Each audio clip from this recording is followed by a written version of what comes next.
ఆరోగ్యపరమైన విషయాల మీద శ్రద్ధ తీసుకోవాల్సిన పరిస్థితులు లాంటివి కనబడుతున్నాయి. మానసిక ఆరోగ్యాన్ని పెంపొందించుకోవాలి. కొత్త వ్యక్తులతో ఏదైనా నూతన డీలింగ్స్ లాంటివి ఏదైనా ఏర్పరుచుకుంటున్నా కూడా ప్రశాంతంగా నిర్ణయాలు తీసుకోవాలి.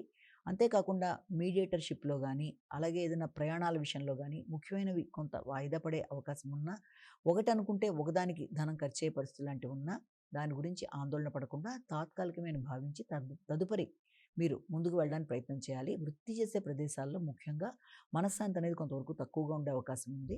కాబట్టి పై అధికారులతో కావచ్చు, లేకపోతే మీతో పాటు ఉండే మీ కొలీగ్స్, కుటుంబ సభ్యులతో కావచ్చు, ఎవరితోనా మాట్లాడేటప్పుడు గానీ, నిర్ణయాలు తీసుకునేటప్పుడు గానీ, వాళ్ళకి ఏదైనా ప్రమాణాలు చేసేటప్పుడు గానీ, ముఖ్యంగా ఆర్థిక సంబంధమైన విషయాల్లో కూడా తగిన జాగ్రత్తలతో ముందుకు వెళ్ళకపోవడం బట్టి కూడా కొంత ఘర్షణాత్మకమైన వాతావరణం ఉండే అవకాశం ఉంది. కాబట్టి తగిన జాగ్రత్తలతో ఏదన్నా చే ప్రామిస్ చేసే ముందు 1, 2 సార్లు ఆలోచించుకొని చేయడం, ఎవరితోనూ ఘర్షణలు రాకుండా తగిన విధంగా దూరంగా ఉండటం మొదలైనవి చేస్తున్నట్లయితే మీకు ప్రశాంతత పెరుగుతుంది.